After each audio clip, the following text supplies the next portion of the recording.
Good evening. Thank you for joining us for our first edition of UBC News Tonight on this 9th of August 2026 with me, Moureen Babirye. These are the top stories tonight.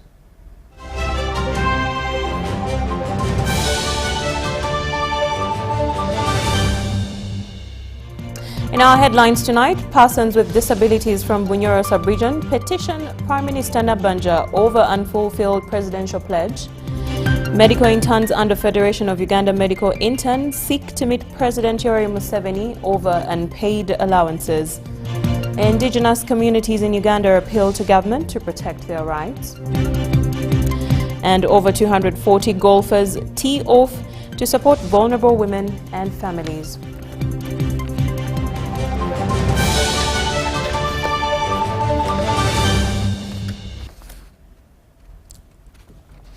Thank you for joining us once again. Good evening. My name is Moureen Babirye. And in our first report tonight, the people with disabilities from all the districts of Bunyoro sub-region have petitioned the President through the Prime Minister Robin Nabanja, asking the President to fulfill his pledge of availing motorcycles to all leaders of people with disabilities across the country. Under their umbrella organization, Bunyoro People with Disabilities Leaders Forum reminded the President that his pledge of motorcycles was made in 2010 in Mbarara district. We, the PWDs of Bunyoro sub-region, take this singular honor to thank our President, His Excellency Yoweri Kaguta Museveni, and the NRM government upon the victory of 2026-2031 elections. Request you, Mama, to remind His Excellency the President about the pledge of motorcycles of the district councillors that he pledged in 2010 when he was in Mbarara. Our dear Mama Majegere Prime Minister, we extend our sincere request in the office of the Prime Minister. We request your office to give the first priorities to the PWDs. We appreciate the President of the Republic of Uganda for his policy of inclusiveness. He is the one who brought our PWDs from behind to leadership. It is the President of the Republic of Uganda who brought this policy of involvement. He involved people with disabilities in decision-making processes. Yes. But I would also like to remind him of his pledge of 2010. We want a motorcycle at least per district. Yes. So I want once again to inform you that we shall look for the crutches, for the wheelchairs and these other things. I've always been bringing, but for Kakumiro, because you are unable, it's you who need the tractors most.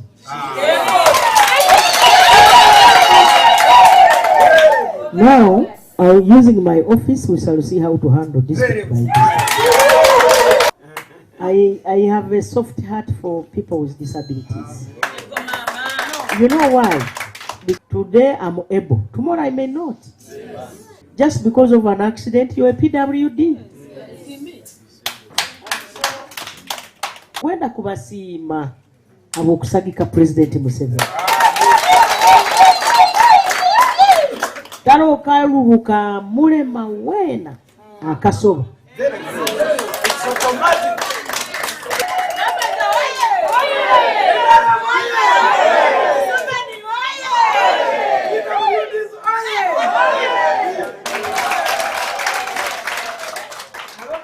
Tuzze wano ne baganda bange nga family okujja okukwebaza olw'okwerekera muzeeyi kubanga namugamba nti muzeeyi yazaalibwa omu ne mwanyina babiri kati mwanyina yali wansi completely down kati ate muzeeyi yeekanane kati senga yeekanane kubanga muzeeyi yajja okutwala president okulaba muzeeyi bwe babala ne senga beekana emyaka era yambuza nti senga akyali ngamba akyali yali wansi yalwala pressure nga zitwali tutegese nga bw'otulagidde zitwali twagala kujjukiza muzeeyi kubanga twalina nga bintu bya family nga bw'okugamba nti muzeeyi yazaalibwa bwomu talina muganda omulala yenna kati n'omuntu kugamba nti tukwatagana naye asobola otuwumbawumba taliiwo era nkusaba prime minister w'ekitiibwa nti muzeeyi ate naawe tukubeere ku mutima nga lufuba ate ne muzeeyi mugambe nti abaana ba mukwano gwo twetaaga okulaba nga family sigala yetambula buki bulungi bwe tuba twogera olaba nga amanyi ebyamuzeeyisanga n'okubasuubiza nti nja kumujjukiza muzeeyi ali bize mugambe nti abaana batabani bo bawala abo baagala kufuna olunaku naawe okukutegeeza biki muzeeyi byaleka ayogedde.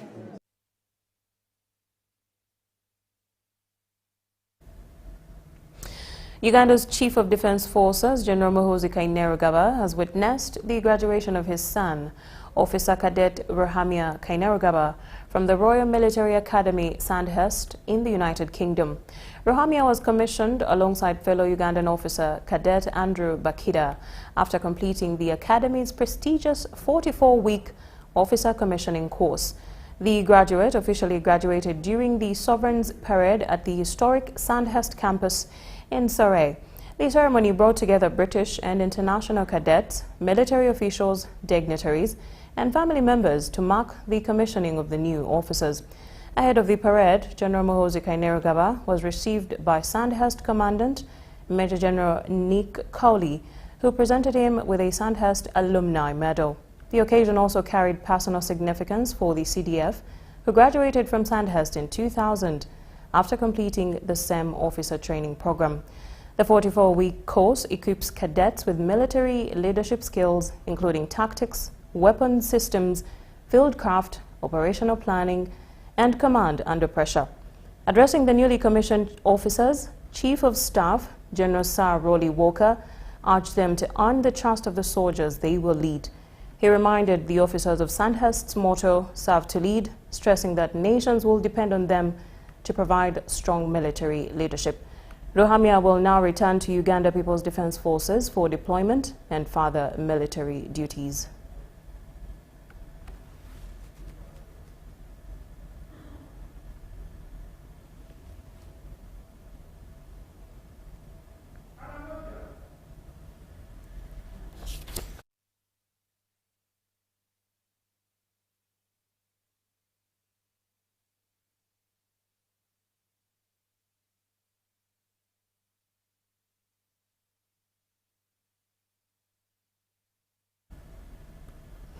We'll take you to Karamoja, where the minority ethnic groups in Uganda have appealed to government to recognize them and protect their rights by promoting indigenous languages, participating in decision-making processes, and protecting their cultural heritage and traditional knowledge.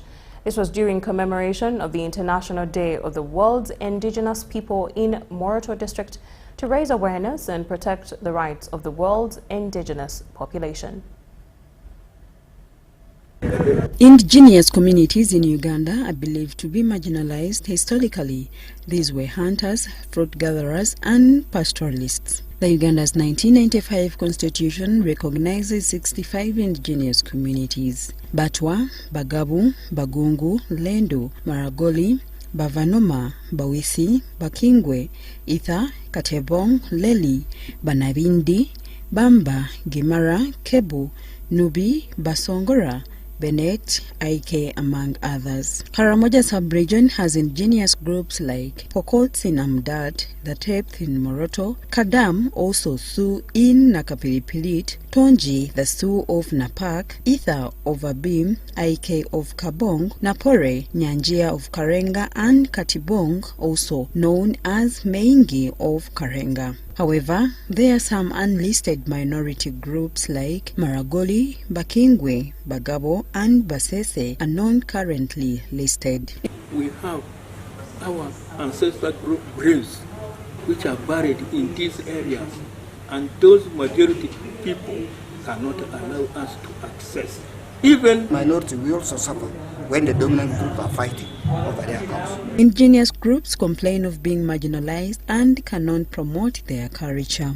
Such as inadequate recognition in our national constitution, limited political participation. The chairperson, Renzoli Region Indigenous Ethnic Group, Emmanuel Chalimpa, says they face hurdles to acquiring national identity cards. Is to live on a borrowed identity, and yet I know my identity. For instance, if I want to access my national ID, a passport, or any other document, I'm forced to call myself either Mtoro or Msongwara, and yet I'm in doubt. The chairperson, Pokot Community, Jane Cholei, says the Pokot are underrepresented. Our population, we are 200,003.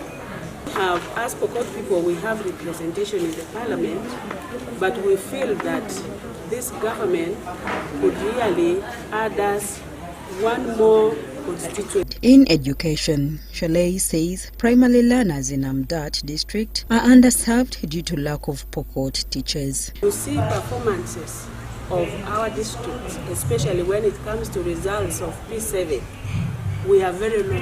It is because the foundation was not laid properly.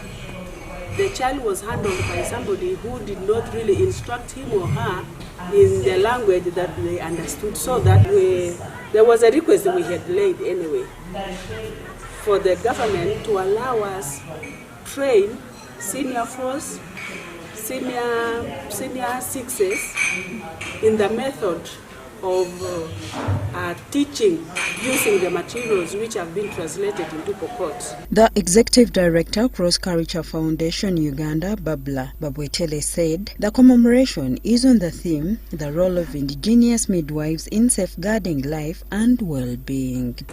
Their contribution is a reminder that indigenous knowledge is not merely part of our past, but we live it every day, and it is relevant even for the future. For us as Uganda to step back, think about it, and re-embrace our culture, our tradition, and improve it rather than abolish it completely. The International Day of the World's Indigenous People is observed every 9th August to raise awareness and protect the rights of indigenous population. Government, civil society actors, and others, community members of the majority groups, to strengthen and recognize and protect the rights of IMGs. They are our brothers and sisters. Together, we make Uganda. Without them, we lose part of our heritage.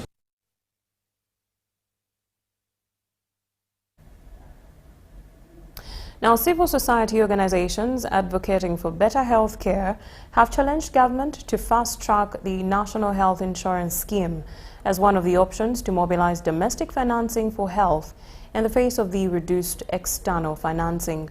The country program director for AIDS Healthcare Foundation, Uganda Cares, Henry Magada, is optimistic that the National Health Insurance Scheme will help Ugandans access quality health care. We have a report. Fast tracking of the National Health Insurance Scheme has come up again, with civil society organizations saying it will address the financing gaps in the healthcare system. This was during the Integrated Advocacy Coalition Hub meeting by civil society organizations on the theme Sustainable Health, Financing, Insurance and Prevention. we are saying that it should be fast-tracked because we know Parliament passed it in 2001. Then it went to the President. The President never rejected it. I think had some comments.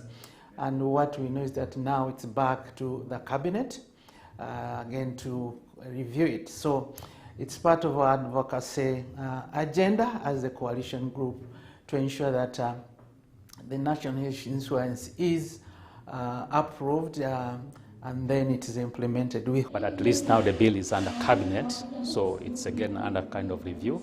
But after that, again, it has to be submitted to Parliament for further scrutiny. So some of these processes are quite long, they take time. But also you're aware that something that involves kind of a population to be involved is quite a slow process because you need to bring everyone, first of all, to understand the whole scenario. So if they don't have the information, it might be very hard for us to say that we have passed this law or the scheme is ongoing now. So first of all is having that consensus is one thing that delays the processes. But as a team here, as the Advocacy Coalition, we really see how best we are going to amplify the communication in regards to the scheme to the various teams. This call on fast-tracking of the National Health Insurance Scheme comes at a time when government is implementing the integrated healthcare delivery system. We see several disease conditions being addressed at one point. We have now what we call the chronic care model that looks at HIV, looks at also non-communicable diseases like TB, diabetes. So in that sense, you find that the need for human resource has been addressed in that sense because one medical officer, one medical worker will be able to look at the various spectrum of health condition. And so it means that we are integration is trying to help the health sector manage the gap, the funding gap that have been created by disbanding of the USAID government. So the Ministry of Health assures the public that the National Health Insurance Scheme will come to light. Adia Nakute, UBC. 3 years on, the war in Sudan has displaced many, caused death and uncertainty. Repeated efforts to end the conflict in Sudan have not yielded results for lasting peace. Darfur Governor Mini Akor Menawi has told Sudanese community and refugees living in Uganda that there is renewed calls for dialogue to end the unrest. Several times, efforts for lasting peace in Sudan have not yielded results. For 3 years, the country has faced internal and external displacement. Uganda, too, was forced to evacuate its nationals in early 2023. And I'm happy that even a single Ugandan who is counted among that big number of people who have died so far in Khartoum in this war. So far, calls to end the Sudan conflict are growing louder by the day. Mini Menawi is the governor of Sudan's Darfur region. And we are leaving the countries, but this is not the last. It is a beginning to have another session for more explanation for what is going on in Sudan. But at the end of the day, we are Sudanese, we have to get our own freedom and willing. His call echoes that of displaced Sudanese who sought refuge in Uganda. Some are sheltered at Panyadoli refugee settlement in Kiriandongo district. They want the war to end and peace to prevail. We are tired of fear. We want peace. We are tired of displacement. We are tired of displacement. We want to go home. We don't want victory for one to another. We want a victory for Sudan. Their pain is shared by Mr. Menawi, who remains optimistic. Their prayers will soon be answered. War will end it because the people are protecting their brothers and sisters, and their lands are now winning the war, and also they are winning the ground by stepping forward in order to liberate every inch of our land. So far, dialogue and reconciliation are the solutions to the fragile situation. And that is why we are here also to share the ideas and exchange the ideas for the solving of the problem of Sudan. The war in Sudan broke out in early 2023 when two army generals turned their guns against each other. What followed was a humanitarian crisis. Henry Okrut, UBC. Thank you, Henry Okrut. Government has launched the construction of 41 kilometers of community access roads in Soroti, Serere and Kaberamaido districts under the Rural Development and Food Security for Northern Uganda project. The Minister of State for Local Government, Justin Namere Nsubuga, has warned contractors against shoddy work, corruption and delays, saying culprits risk contract termination and blacklisting.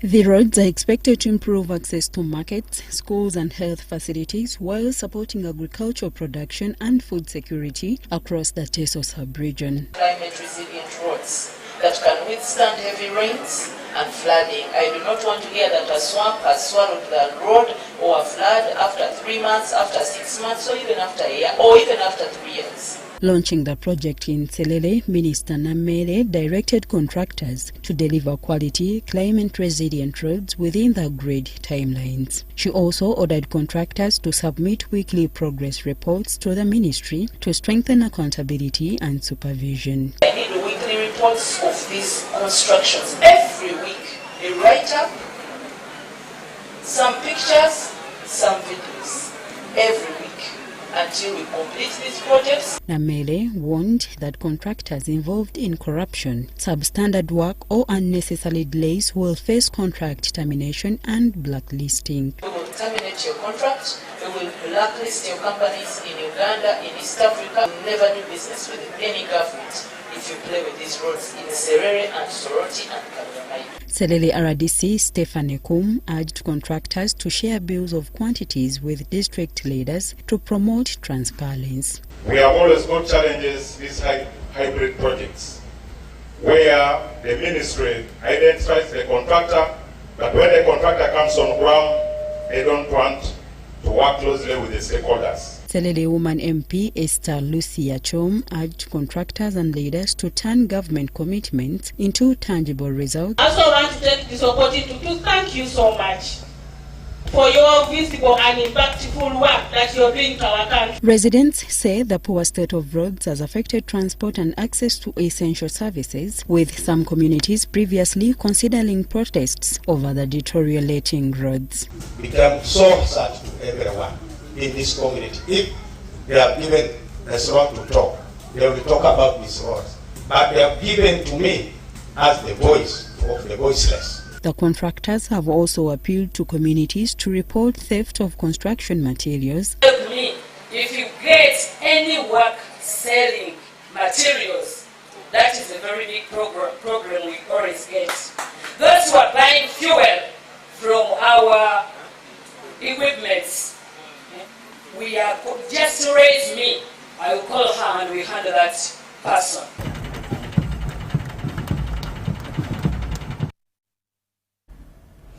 In other news, the Pakistani community in Uganda has kicked off activities to mark Pakistani's Independence Day with a blood donation drive. The initiative, organized by the Overseas Pakistanis Global Foundation Africa in partnership with Nakasero Blood Bank, targets more than 100 units of blood to support patients in need.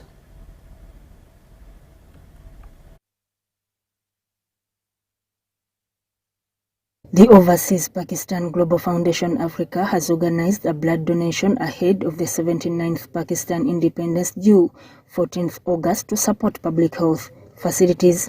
We are celebrating our Pakistani Independence Month, which is on 14th of August. We are donating blood to save the lives for the Ugandan peoples. And it's just a gesture from the Pakistani community that we want to contribute in all the departments of the health sector, whether it is a medical camp, it's a blood camps, or the cataract camps we are going. The initiative also demonstrates the strong people-to-people relations. The government of Pakistan, the Pakistan High Commission in Kampala, is working with the local government, the government of Uganda, for the improvement of bilateral relationship between the two countries, and also people-to-people contacts, also our improvement of our cultural and public diplomacy between the two countries. This year's drive targets more than 100 units, with organizers calling upon both Ugandans and members of the Pakistan community to participate. And they, in conjunction with the Independence Day of Pakistan in this year, they also wanted to contribute to give a message to the local community by organizing a blood camp that we are celebrating our Independence Day with. The annual blood drive has become part of its Independence Day celebrations. Overseas Pakistan Global Foundation Africa also runs a free eye care hospital in Kampala, providing cataract screening and surgery to Ugandans. We have a Pakistani free eye hospital near capital Shopper in Tinda. From the last 5 years, we are giving this service totally free of cost. Today, we have a blood donation drive here as country hospitals need it very badly. The blood collected will be used to support patients requiring transfusion, including mothers giving birth, accident victims, and people living with sickle cell disease and cancer. So we are giving blood to the Red Cross and to the hospitals. And here we are working with hand to hand with our Ugandan brothers and sisters. I have got more than 40 units of blood so far. And our target today may be 120 units as they do every year. Because one time I heard on the news that blood is not enough for the patient in the hospital. So when I got this opportunity, I decided to donate also. To save lives in Uganda, some local people, and to help everyone who needs blood. Pakistan! Zindabad! Pakistan! Zindabad! Zindabad!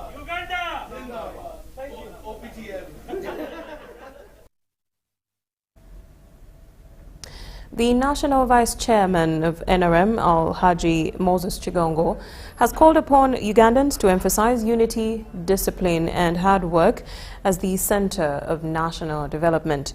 He was officiating at the capacity building engagement for Busoga Musevenomics media team at Victoria Now Primary School, organized by the Senior Presidential Advisor J.J. Bakalikwida.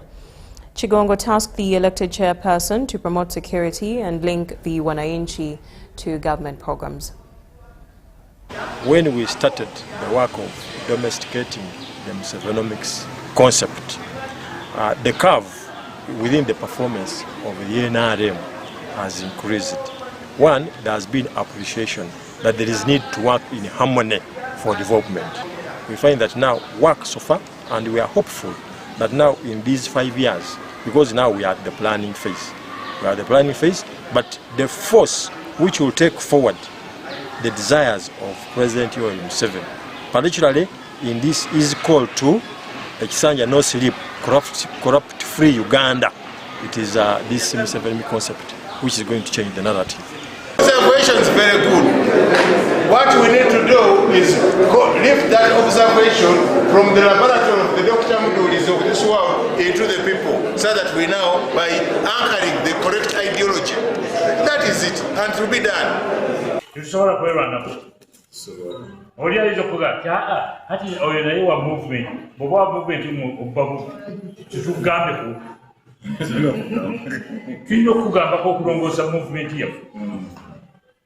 Ekyo si kya bulabe.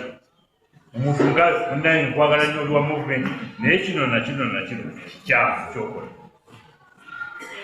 Olina okweddamu. Naye amanyi kiri abantu abali ku kyalo kye bakiraba ekintu kyakola kikulu. Naye kati disitulikiti zonna zibaddewo sente bazidaivatinga muwulira. Kati abantu abamu batalesera kudduka buddusi kubanga sente bazirya dda. Naye ate baziyanga bulaba. Naye ate kati musobola kubagamba nti munnange weeyisizza bubi wano. Musobola okubadde mubagamba. N'olwekyo kati this is a chance to have. System girogooseze ddala okuva wansi ebirenge tambula bulungi.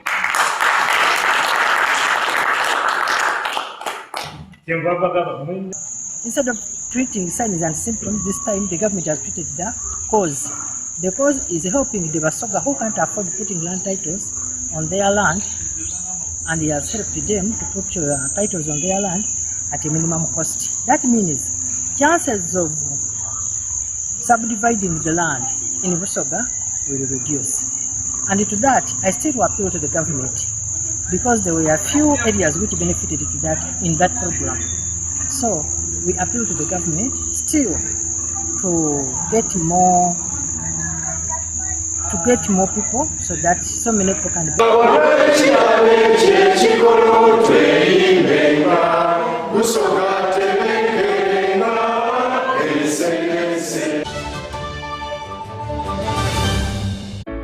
The Presidential Initiative for Skilling the Girl and Boy Child, a project under State House, informs all divisions of Kampala that registration for young girls and boys of the 15 to 35 years age bracket will take place on Thursday 13th of August 2026, with training starting on Monday 17th of August 2026 at the following skilling centers: Wandegea Market, Mulago Catholic Church, All Saints Church of Uganda Mutundwe, Nakulabye Chiwunya Our Lady of Fatima Catholic Church, Luzira Prisons at St. Stephen's Church of Uganda Luzira, Subway Crested Towers Roundabout, Wabigalo Parish Community Hall, Butikira Parish Catholic Church Chigowa Ntinda, and Makere Chikweni Community Hall. Registration and training are free of charge. To register, bring a photocopy of your national ID or your parents' or the guardian's ID for minors, signed and stamped by the LC1 with their phone contact, plus 4 recent passport photos. For more information, call 0716 144 562 or 0414 343 457 and 0414 343 458.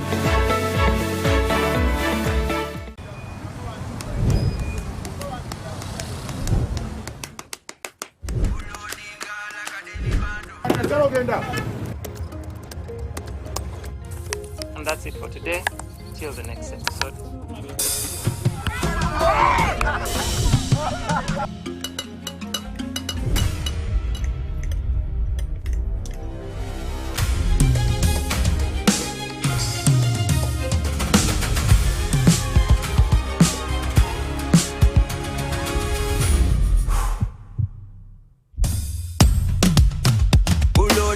Like a daily bando, like a daily bando, like a daily bando. Omuliro nguwulira muli mu mutima gukankana like drums. Kalakata, kalakata, enendungu yakusabula. Mikono juu, free of fire, free of fire, free of fire.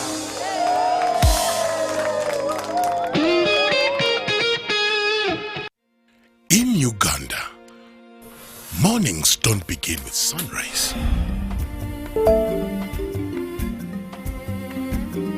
They begin with courage. One man, one factory that has refused to stay silent. With one spark of courage, a chain of prosperity begins.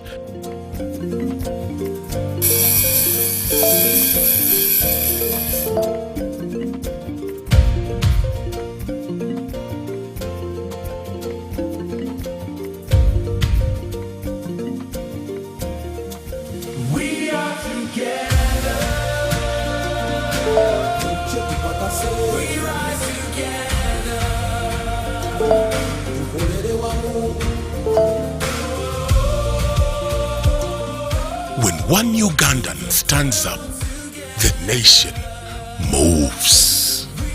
Pearl Bank. Grow. Prosper. What if accessing government services became easier, faster, and closer to you? Introducing Service Uganda Centers, a new initiative designed to bring key government services closer to the people under one convenient location. Less movement from office to office, less unnecessary travel, better access to services and information. At the Service Uganda Centers, citizens will be able to access national ID services, passport processing, business registration, land and revenue services, and more, all in one convenient location. Whether you are in the city or upcountry, Service Uganda Centers are being designed with you in mind. Enjoy faster service, professional guidance, and a seamless customer experience. This is an initiative of the Government of Uganda, digitally powered by the National Information Technology Authority Uganda, NITA, under the Uganda Digital Acceleration Project Government Network. Service Uganda Centers, bringing services closer to the people.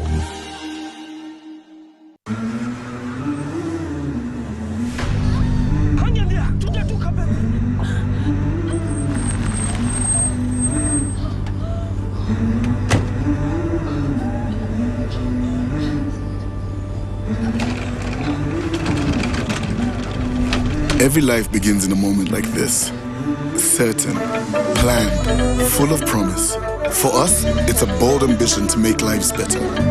Because somewhere, someone is stepping into a world of work for the first time with the confidence that their retirement is taken care of.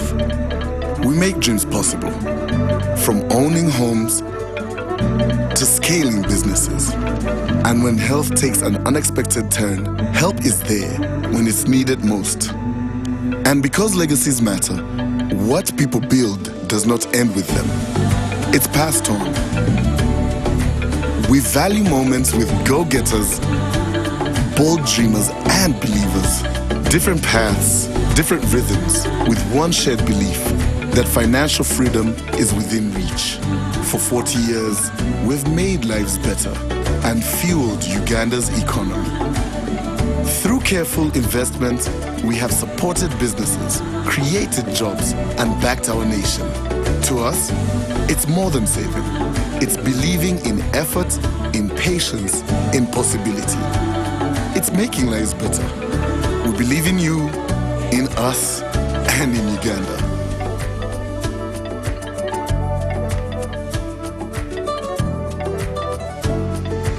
NSSF, 40 years of making lives better.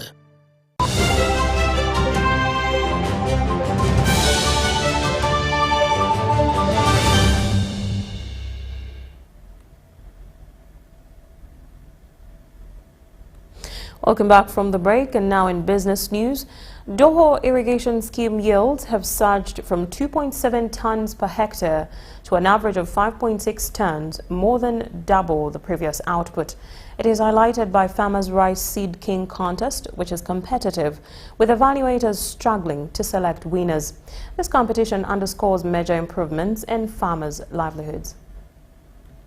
The Farmers' Rice Seed King contest at Doho Irrigation Scheme united rice growers whose performances proved nearly indistinguishable amid fierce competition. Everyone has pulled up their socks.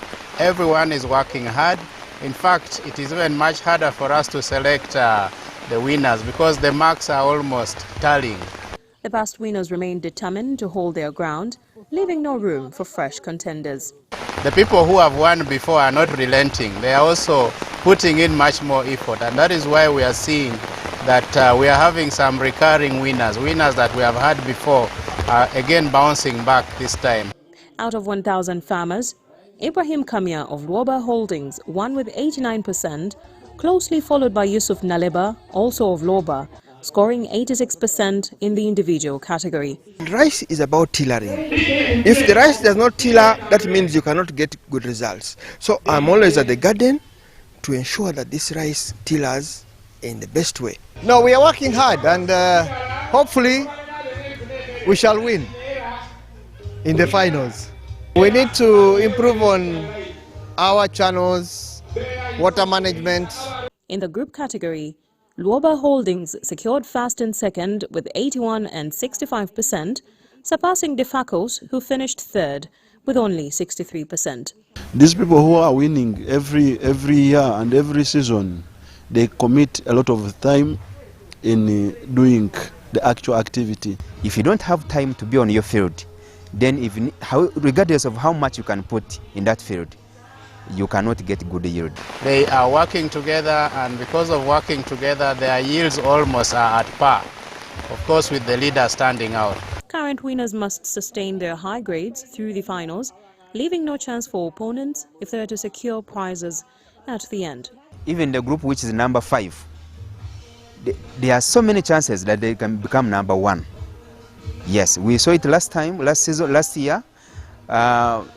Someone who was number 4 emerged to be number 1.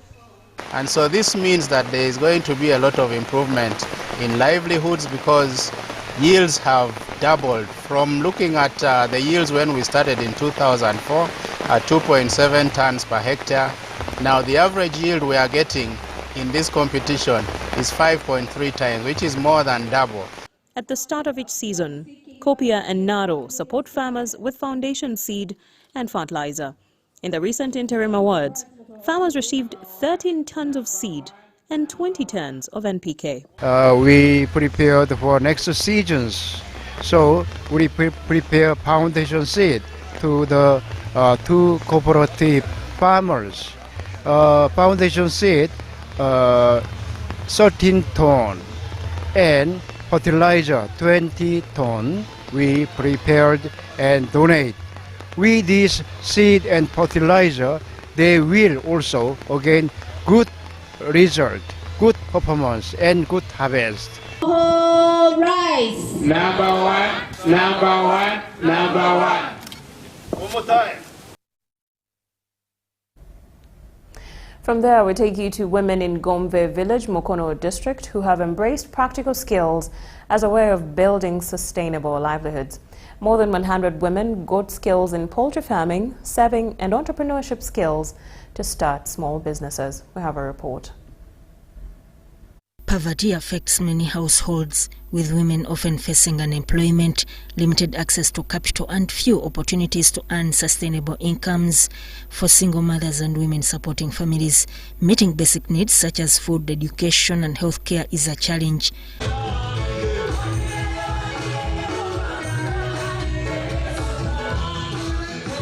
The 6-month program equips women of Gombe village in Mukono district with practical skills in poultry rearing, saving and entrepreneurship.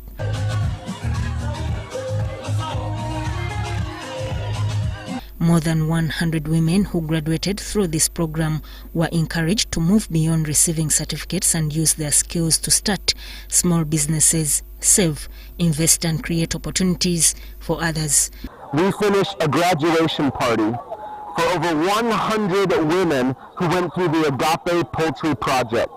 What this project seeks to do is to find women and to empower them to lift themselves out of poverty through poultry, through raising poultry and poultry farming. 100 women wore graduation caps and gowns. They received their diploma and we cheered for them as they completed this intense course of instruction, learning how to rear and raise poultry, how to grow their poultry farms so that they can provide for their families and for their children. To make sure that we train them and then equip them and give them chickens and also help them. We have a hatchery, so we help them also hatch their eggs so that they can be able to run their farms and they're able to take care of their children. The training empowers women economically to strengthen household, become resilient to poverty. The beneficiaries appreciate the training for the practical knowledge and confidence to pursue income-generating activities. Some of them have benefited, they wear health, they are able to sell and get some money, they sell the eggs. I believe it has transformed most of the ladies' lives.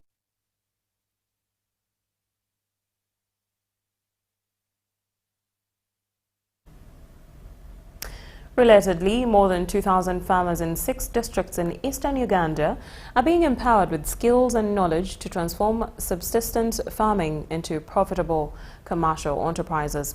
The initiative is helping farmers venture into livestock and other agribusinesses while addressing challenges in accessing agricultural and veterinary services. A new initiative is giving farmers practical skills to change this narrative and turn agriculture into a source of sustainable income. Through parish-level trainings and master classes, farmers are being equipped with skills in dairy, piggery, fish farming, goat rearing and poultry production. We are enabling them to get a skill. We implement a program called PASS, whereby we are giving skills to the farmers We are giving them knowledge on how to manage these enterprises in their homes. The first enterprise for specific areas could be poultry, could be dairy, could be fish farming, depending on the need or what a farmer is willing to do. The training has enabled farmers to identify enterprises suited to their interests and invest in different agribusiness ventures. In 2024, I took a line of chicken rearing, that's poultry. Then when it came up, I see like I need something better than this. So I had to go into rearing goats. Then from there, I got a ground to get some small capital that could be able to see me into fishing. I started with 100 birds, but as I talk, I have 1,000. In the next 2 to 3 years, I'm expecting to have like 2,000 to 3,000 birds.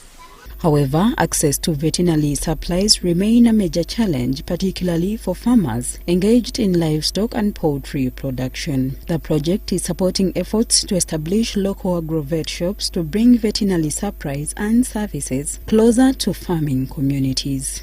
The challenge has always been with getting these veterinary supplies, which tend to be far away.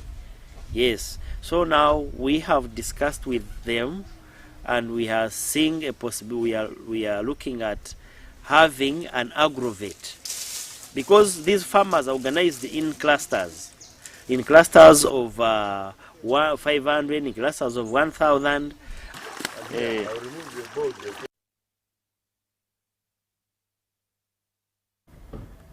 In one of our headlining stories tonight, more than 2,400 medical interns have declined to report to government hospitals where they were posted for internship, demanding payment of their monthly allowances before deployment. The interns under the Federation of Uganda Medical Interns say they will not resume training until government addresses their concerns over allowances and working conditions. Take a look. Sites until we have reached a consensus with the concerned authorities. According to the Minister of Health, 2,417 medical interns were expected to report to various government hospitals from 1st August to begin internship and practical medical training. The head of the Federation of Uganda Medical Interns, Dr. Siva Segonga, says the interns recently met Health Minister Dr. Chris Waliomons and presented their grievances. About the meeting with the minister, this is to the minister. We thank you for your endeavors, because yeah, he has been advocating for us, but that meeting we failed to reach a conclusion because we wanted something formal. I assure you Ugandans, we are willing. Even if you tell us today and you answer our queries, our demands today, I assure you by tonight you'll find me on ward. You'll find the interns on ward. But they are afraid of testing the waters with both feet. We can't sign contracts which are not facilitating us, which are not making it possible for us to serve. We are signing a contract that you're not going to pay. How am I going to defend later? I've signed that contract. How am I going to come back on my word after signing? So this is a state of emergency. Please, the stakeholders, come forward, meet our demands. Ugandans need us on wards. The interns say financial difficulties, debits, and the demanding nature of their work have made it difficult to undertake internship without financial support. The Federation says it will continue engaging government for a resolution before its members report to their respective hospitals. Initial presidential directive of 2021, which was talking of 50%, the earning of those on the government payroll. Then from there we can harmonize to the current inflation. It is absurd that this, after that directive was issued, it was only effective for 1 year. Thereafter it was withdrawn. We don't know under what circumstances. And it's the reason we're again making an outcry. We are very ready to report to our workstations. We are ready to go and help the health, to improve the health of our citizens. We only need survival We are crying for survival. We would like to emphasize and request that as Cabinet sits this week and as they are going to deliver about our matters in Parliament, we request that they consider the demands that we have always raised. For example, it is very, very difficult for an intern to leave Kampala and go to Adjumani without transport. Some interns have also threatened to abandon their internship program altogether if the impasse is not resolved. The dispute has also reached President Yoweri Museveni.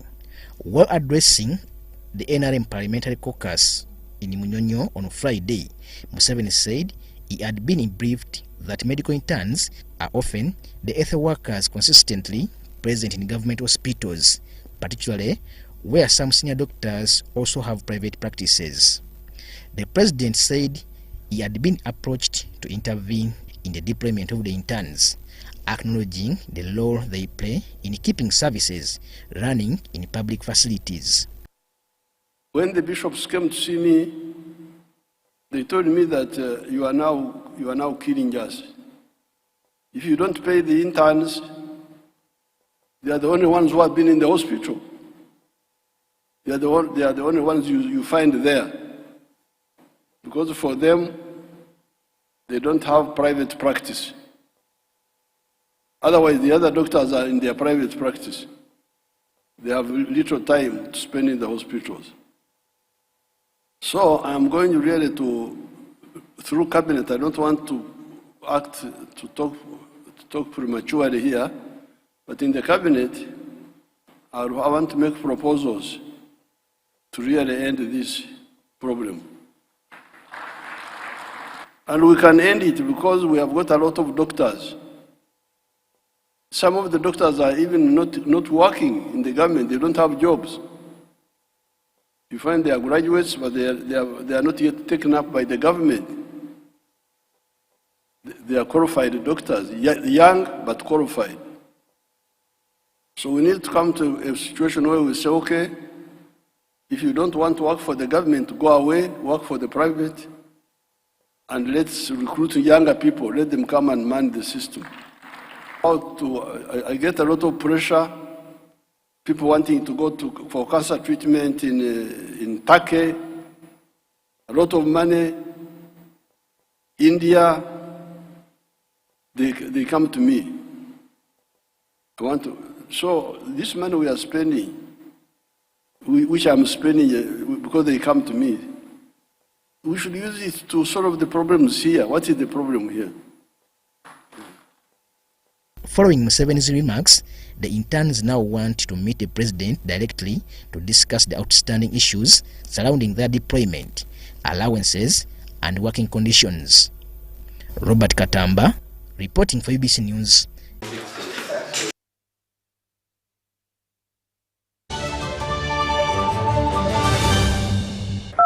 Hello. Yes, Mwami Mukasa. Mutyaneyo. Yono broka. Yenze broka wa mayumba. Bangambye ne nyumba za mwenunjiko. Kituufu. Oyagala bisenge bimeka? Nga bisatu. Ebeeyi bagigambye? Bangambye saa 5. Dedda ssebe eno zaali nnyamuuko. Lwaki? Anti langi gye tusiigisa ya mulembe. Anti ne value y'ekitundu yalinnya. Musiigisa ki? Global Paints. Mutya. Ku siiringi tukozesa Global Mat. Ate munda ne tukozesa Global Silk Vinyl. Singa kwetaga wabweru. Wabweru tukozesa Global Weather Coat Emulsion. Kusiiga gye musiiga. Ogwo omutindo okusasulira sente zonna. Guli wumite. Global Paint, a reliable product. The parent is Tuliahewa Dixon. And the child is Tuliahewa Esther.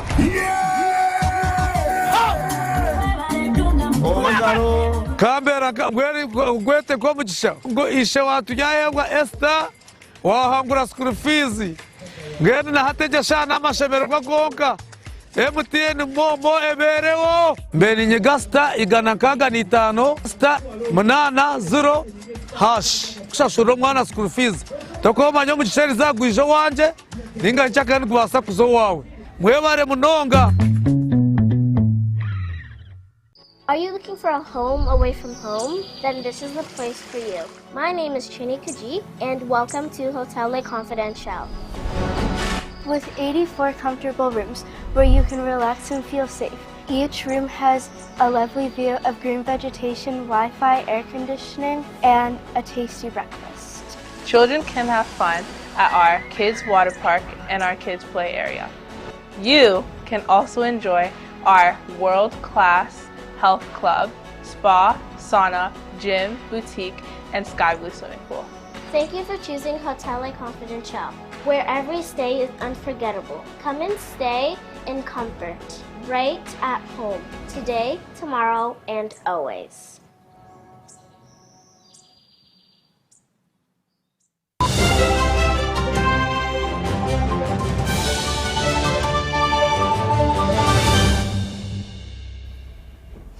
Welcome back from the break, and now in sports news. More than 240 golfers have participated in the third edition of the Hope on the Green Watoto Golf Tournament at Uganda Golf Club, raising support for vulnerable mothers and their families. We have a detailed report.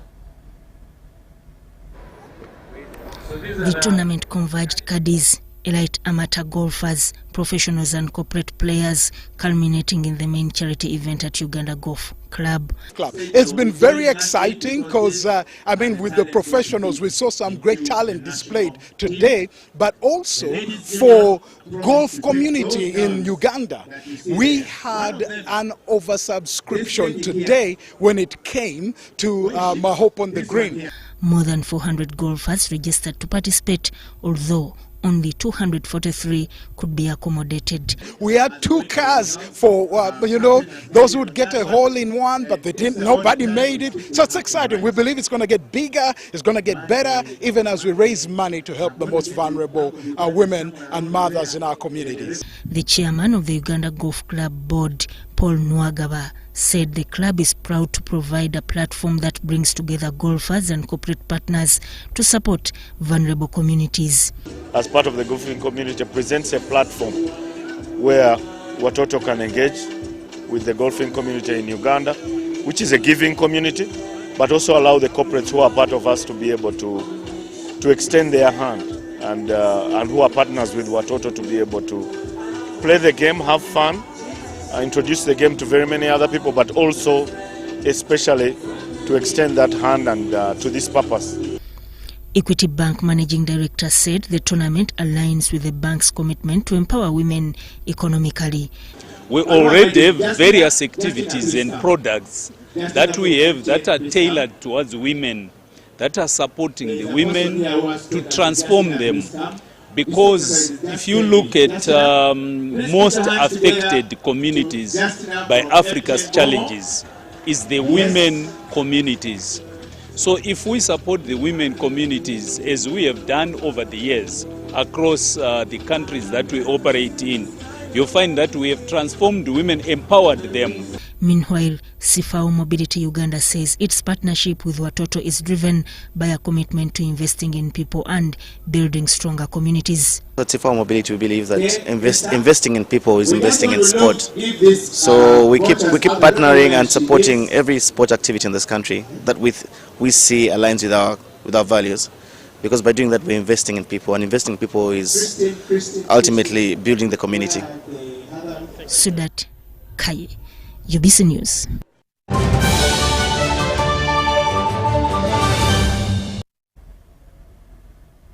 And with that, the first edition of UBC News Tonight comes to an end. Thank you for watching.